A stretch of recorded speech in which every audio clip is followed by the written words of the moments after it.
देश भर में गंगा दशहरा की धूम है। सुबह से भक्त कर रहे मां गंगा की पूजा। ज्येष्ठ माह के शुक्ल पक्ष के दशमी को मनाते हैं। आज ही के दिन मां गंगा धरती पर अवतरित हुई थी। राजा भागीरथ के प्रयासों से धरती पर अवतरित हुई थी। पूर्वजों के उद्धार के लिए मां को धरती पर भागीरथ लेकर आए थे। मां गंगा को भागीरथ भी कहा जाता है। तो देश भर में गंगा दशहरा की धूम है। सुबह से ही भक्त मां गंगा की पूजा अर्चना कर रहे हैं। मां गंगा की पूजा करने के साथ साथ आपको बता दें कि स्नान भी गंगा में जाकर कर रहे हैं। ये जो तस्वीरें आप देख रहे हैं आपकी टीवी स्क्रीन पर, वो हरिद्वार की तस्वीरें, जहां पर भक्त तमाम पहुंचे हुए हैं, तमाम श्रद्धालु पहुंचे हुए हैं। और आज के दिन मां गंगा में डुबकी लगाना काफी ज्यादा शुभ माना जाता है। और यही वजह है कि सुबह के समय में मां गंगा में, गंगा नदी में पहुंचकर डुबकी ये श्रद्धालु लगाते हुए नजर आ रहे हैं। भारी भीड़ यहां पर श्रद्धालुओं की जो तांता है वो लगा हुआ है। और सूर्योदय को देखकर गंगा में डुबकी लगाने की एक अलग ही आस्था बनी हुई है लोगों में। और साथ ही इसको शुभ भी माना जाता है, शुभ मुहूर्त कहा जाता है।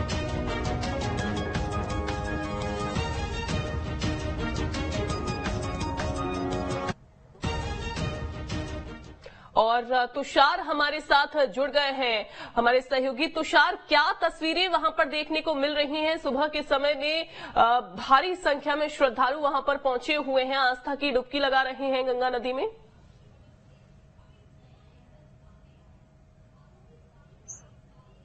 तुषार, आवाज मिल पा रही है आपको?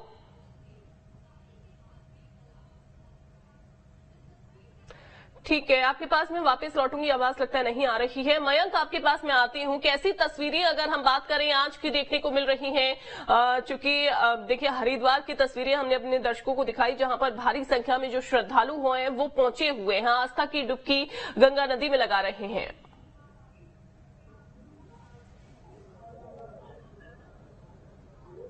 हाँ, उज्जैन में जो है गंगा दशहरा पर्व बड़ी ही धूमधाम से मनाया जाता है। नीलगंगा सरोवर जो कि का घाट है, इसमें बड़ी संख्या में जो है साधु संत पहुंचे हैं और स्नान किया है। स्नान के बाद कुछ ही देर बाद उज्जैन में इनकी कायसा करने वाली प्रमुख मार्गदर्शक होंगी।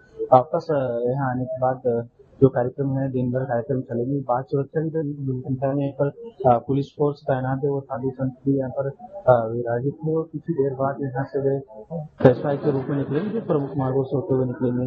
गंगा दशहरा का एक विशेष महत्व है, जो कि स्नान करने को प्रतिवर्ष यहाँ पर जो दिनाखड़ा घाट है, यहाँ पर स्नान किया जाता है। जी जी बिल्कुल।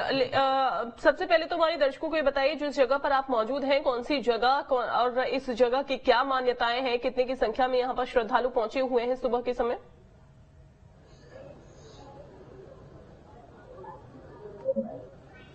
हम जो खड़े हैं उज्जैन के नीलगंगा सरोवर है, जो कि एक जूना अखाड़ा घाट है। यहाँ पर ये अखाड़ा है, अखाड़ा परिसर में एक सरोवर स्थित है। मेरे दाईं तरफ आप देख सकते हैं, सरोवर में ही पहले साधु संत स्नान करते हैं और स्नान करते हैं सरोवर में। यहाँ पर वन व्यवस्था SDRF की सात वन व्यवस्था है। साधु संत यहाँ पर साधु संतों ने स्नान किया, जिसके बाद के लिए यहाँ पर छोड़ दिया गया, उसको कुछ साधु संत करवाना चाहेंगे।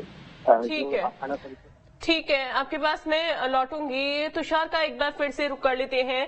तुषार हरिद्वार से हमारे साथ जुड़े हुए हैं। तुषार, गंगा में डुबकी लगाई जा रही है, आशीर्वाद मां गंगा का लिया जा रहा है।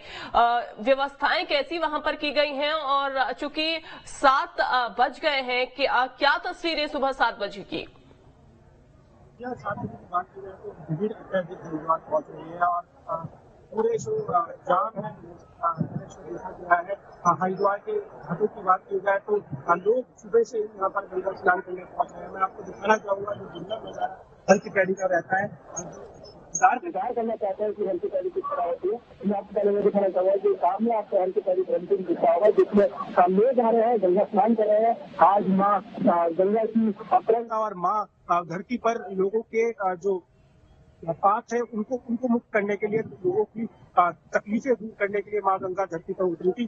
तो अत्यधिक भीड़ यहाँ पर देखने को मिल रही है। सुबह से ही जो श्रद्धालु है वो गंगा में आस्था की डुबकी लगा रहे हैं और माँ गंगा से प्रार्थना कर रहे हैं कि जो उनके पाप है सारे मिट जाए और जितनी भी उन्होंने गलतियां की है, चाहे वो छोटी मोटी हो, वो भी सारी खत्म हो जाए और आगे वाला जो जीवन है जो अब आने वाला होगा वो अच्छे से वो बिता सके। साथ साथ आज कहा जाता है कि अगर आप माँ गंगा के सिर्फ दर्शन कर लेते हैं तो आपके सारे पाप धुल जाते हैं और अगर आपने स्नान कर लिया तो आपको मरने के बाद वैकुंठ धाम की प्राप्ति होती है। और इसी मान्यता के जो पुराणों में लिखी गई है कि किस तरह से जो भागीरथी महर्षि भागीरथी थे उन्होंने तपस्या करके माँ गंगा को स्वर्ग से धरती के में लाए थे। शिव जी की जटाओं से होती थी माँ गंगा धरती पे पहुंची थी और उन्होंने जो जितने भी लोग हैं, जितनी भी उनकी जितनी भी हिंदू धर्म से मान्यता रखते हैं वो गंगा में आज स्नान करते हैं और उसी शायद उसी सपने के साथ महर्षि जो भागीरथी है उन्होंने ये सपना देखा था कि जो लाखों लोगों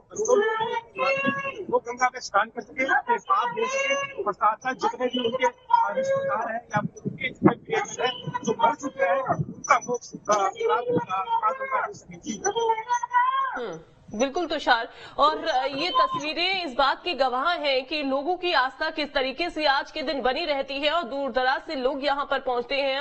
और चूंकि हरिद्वार में लोग आकर यहाँ पर खुद को एक यहाँ पर अनुभूति उनकी एक अलग ही महसूस होती है। लेकिन अगर बात यहाँ पर सुरक्षा व्यवस्था की जाए, चूंकि भारी संख्या में देखिए यहाँ पर लोग आए हुए हैं, महिलाओं के लिए, बुजुर्गों के लिए, जो बच्चे हैं, क्या उनके लिए कोई किसी तरीके का व्यवस्थाएं देखने को मिल रही हैं? जी हाँ, बिल्कुल। जैसे स्नान पर्व होता है तो उससे पहले ही जो पुलिस प्रशासन होता है या फिर जिला प्रशासन होता है वो एक्टिव मोड में हो जाता है और करीब जो पूरा मेला क्षेत्र है उसमें पुलिस प्रशासन को ड्यूटी दी जाती है। जितने भी पुलिस कल ब्रीफिंग की गई, करीब 900 पुलिस टुकड़ियां जो पुलिसकर्मी है वो पूरे मेला क्षेत्र में तैनात किए गए हैं। मेला क्षेत्र की बात की जाए तो 4 सुपर जोन और 37 सेक्टर जो पूरा मेला क्षेत्र को बांटा गया है और हर चप्पे चप्पे पर CCTV और साथ साथ जितने भी आधुनिक उपकरण है उससे पूरे मेला क्षेत्र में नजर रखी जा रही है। साथ साथ बॉम्ब स्क्वाड और जो PDS है उससे भी जो आधे कपड़ों में भी जो पुलिस है वो भी नजर आ रही है। लेकिन चप्पे चप्पे पर नजर रखी जा रही है। जिस तरह से जो प्रशासन की व्यवस्था है वो फिलहाल दुरुस्त कर रही है, लेकिन जो ट्रैफिक व्यवस्था है थोड़ी है क्योंकि जो NH है वो फिलहाल अभी जाम की स्थिति बनी है। मैं सामने दिखाना चाहूंगा जो ट्रैफिक है वो लगा हुआ है, शायद आपको दिखाई दे रहा होगा। जो सामने वाली लेन है बिल्कुल तरह ब्लॉक हो चुकी है क्योंकि एक हाईवे भी हरिद्वार में बन रहा है जिसके कारण लोगों को काफी दिक्कत हो रही है। एक महत्वपूर्ण बात आपको एक बार बताना चाहूंगा, चारधाम यात्रा भी उत्तराखंड में चल रही है जिसके कारण जो यात्री है वो अत्यधिक आ रहे हैं और कल एकादशी जो निर्जला एकादशी है वो भी हिंदू मान्यता के हिसाब से काफी बड़ी त्योहार है या पर्व है, उस पे लोग आ सकते हैं। और वीकेंड के होते हुए जो पूरे 7 दिन के लिए ट्रैफिक प्लान बनाया गया है और जो भारी व्हीकल है पूरे 7 दिन के लिए बिल्कुल एंटर नहीं किया जाएगा हरिद्वार में। तो मतलब पहले से ही पुलिस सतर्क है कि किस तरह से व्यवस्था रहने वाली है और उसी को व्यवस्था को लेकर कल पुलिस ने ब्रीफिंग भी की। फिलहाल जो मेला है, जो स्नान है वो बहुत ही अच्छी तरह से चल रहा है। ठीक है, मैं चाहूंगी कुछ और तस्वीरें भी आप दिखाइएगा, लेकिन उससे पहले तुषार मैं मयंक का रुख कर लेती हूँ। मयंक, चूंकि आपने कहा वहां पर कि बाकी लोग तब स्नान करते हैं, तब डुबकी लगाते हैं जब जो वहां पर जितने भी जो पुजारी हैं जो वहां पर मौजूद हैं वो डुबकी पहले लगा लेते हैं, तो क्या उन लोगों ने डुबकी लगा ली है? साधु संतों ने क्या पूजा अर्चना हो चुकी है? और क्या जो श्रद्धालु वहां पर पहुंच रहे हैं क्या उनके डुबकी लगाने का सिलसिला शुरू हो गया है?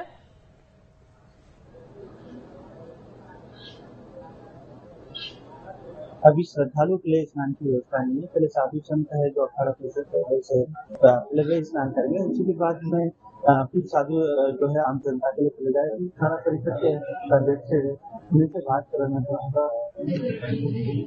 थाना परिषद के अध्यक्ष से पूजा के लिए जा रहे हैं, उनसे बात कराना चाहूँगा। लेकिन जो व्यवस्था की बात की तो आम जनता के लिए कुछ बाद में पहले साधु संत यहाँ पर स्नान करेंगे, इसके बाद जो